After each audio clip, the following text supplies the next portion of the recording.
So let me get this straight.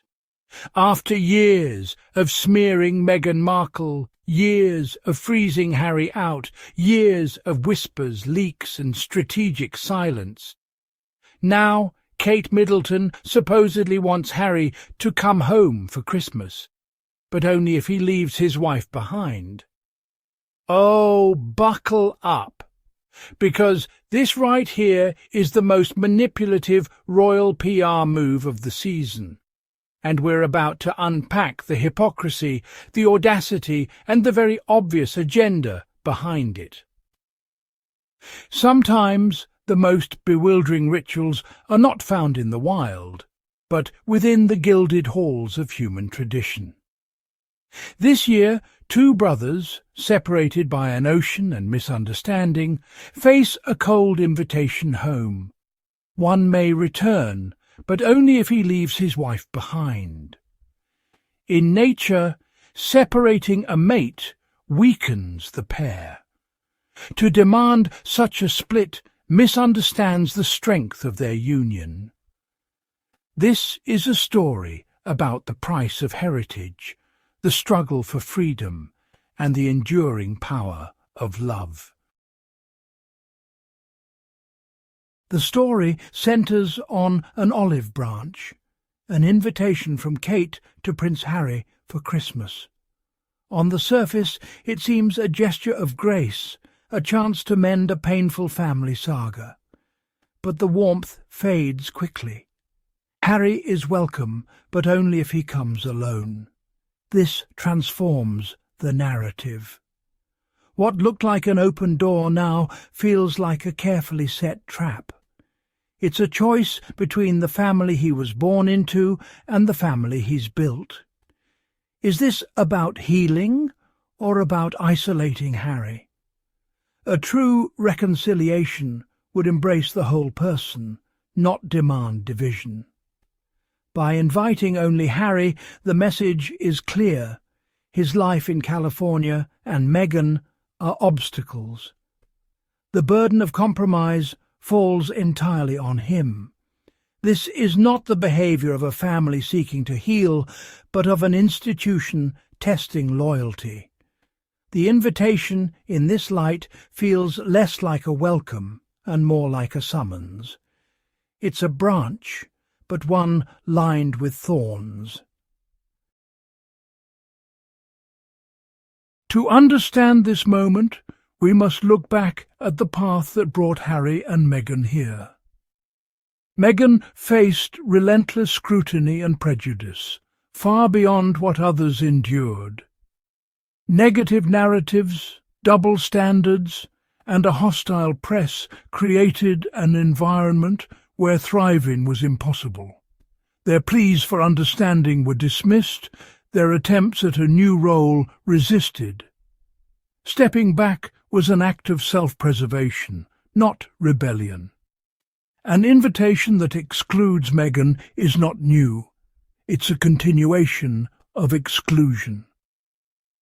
The shadow of the past hangs heavy, making this Christmas invitation part of a much larger, sadder story. In social structures, we learn to spot the difference between genuine gestures and performative ones. A true act of reconciliation is humble and seeks understanding. A performative act is about appearances. This Christmas invitation, with its condition, feels like a strategic performance for public consumption. By leaking the story, the royal family appears forgiving, while Harry is set up to look unreasonable if he refuses. The invitation becomes a tool to control the narrative, not to heal. The message is so: you're welcome, but only on our terms. Real issues, lack of support, hostile media, institutional rigidity are ignored. Instead, a superficial solution is offered, demanding capitulation. It's an illusion of an open door, leading not to warmth, but to a gilded cage. True reconciliation requires mutual respect and acceptance, not division. An invitation that forces a man to choose between his brother and his wife is not an act of love. Observing the royal family reveals stark contrast between the two brothers' households. William and Kate are portrayed as the perfect royals, their image protected and admired. Harry and Meghan, by contrast, are cast as rebels, their motives questioned and actions criticised. The double standard is clear. Kate's actions are praised, Meghan's are scrutinised. William's protection is noble, Harry's is selfish. This relentless negative framing has real consequences, deepening the family schism.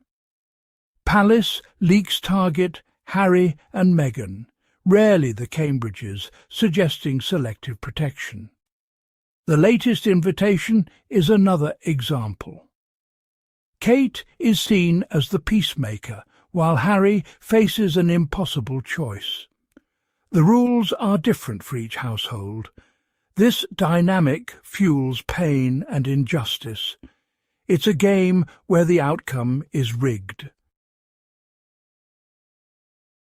In nature, the bond between a mated pair is a force of survival. To sever it is to threaten their foundation. Asking Harry to return without Meghan misunderstands their partnership. They are a unified team. Their journey has been one of loyalty and resilience, facing storms together. Their decision to step back was made as a couple to protect their family. To ask Harry to leave Meghan behind is to ask him to betray his closest ally. True healing requires acknowledging their shared story and pain. Inviting one without the other pretends Meghan is the problem, absolving the institution. The bond between Harry and Meghan has been forged in fire.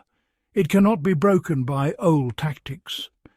Their strength lies not in the crown, but in each other. As the year ends, we reflect on the meaning of home. For Harry and Meghan, home is not a palace, but a place of love, respect, and freedom.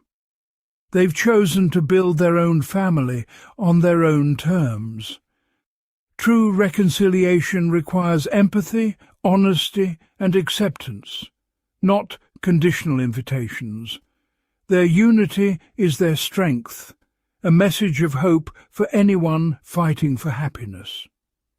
The true Christmas miracle would be the family understanding that Harry's home is with his wife and children.